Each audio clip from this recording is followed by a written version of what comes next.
Hello everybody, welcome back to my YouTube channel. In today's video, we will discuss about the key ratios calculated by the banks or financial institutions while giving home loans. If you are new to my channel, I request you to subscribe and hit the bell icon below so that you can get notified when I post new videos. So let's get started. When financial institutions evaluate home loan applications, they assess various key financial ratios to determine the applicant's ability to repay the loan. So here are some most important ratios with examples. The first ratio is debt to income ratio or DTI. The DTI ratio measures the percentage of an applicant's gross monthly income that goes towards paying debts.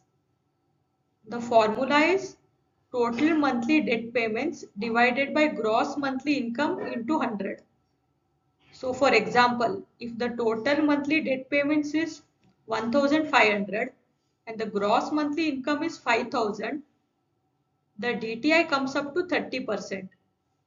A lower DTI indicates a better ability to manage the monthly payments and repay the loan. Typically, lenders prefer a DTI ratio below 40%.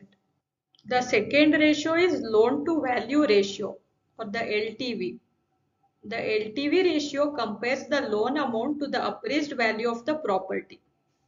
The formula for this is loan amount divided by the appraised property value into 100. For example, if the loan amount is rupees 2 lakh and appraised property value is rupees 2 lakh 50,000, the LTV in this case comes up to 80%. A lower LTV ratio indicates lower risk for the lender. Lenders usually prefer an LTV of 80% or lower, meaning the borrower provides a 20% down payment. The third important ratio to be considered is housing expense ratio or the front end ratio. The housing expense ratio measures the percentage of an applicant's gross monthly income that goes towards housing expenses such as mortgage payments, property taxes, insurance, homeowner association fees, etc. The formula for this is total monthly housing expenses divided by gross monthly income into 100. So for example, if the total monthly housing expense is rupees 1200 and the gross monthly income is rupees 4500, the housing expense ratio will be 26.67%. A lower housing expense ratio indicates a better ability to manage monthly payments and repay the loan. Lenders typically prefer this ratio to be below than 28%. The fourth important ratio to be considered is total obligation ratio or the back-end ratio. The back-end ratio measures the percentage of an applicant's gross monthly income that goes towards all debt obligations, including housing expenses and other debts like credit card payments, car loans and student loans.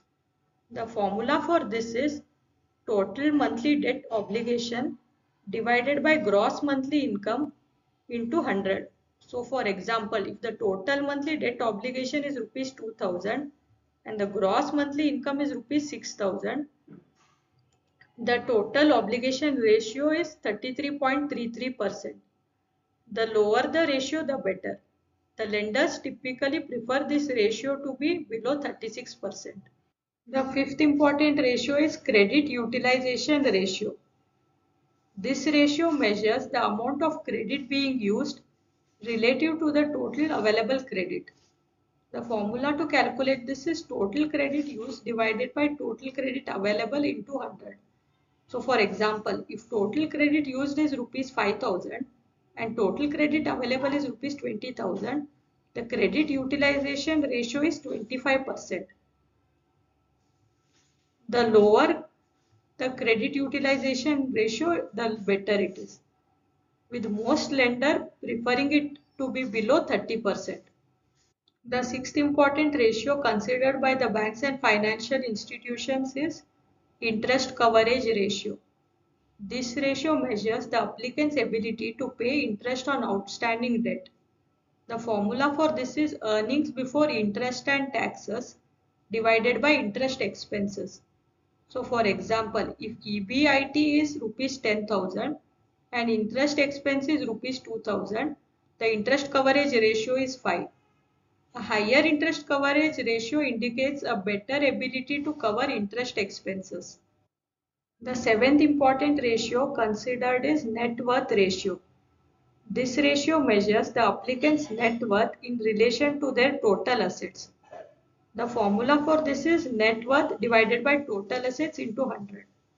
So for example, if net worth of an individual is rupees 1 lakh and the total assets is rupees 5 lakh, the net worth ratio is 20%. A higher net worth ratio indicates better financial stability.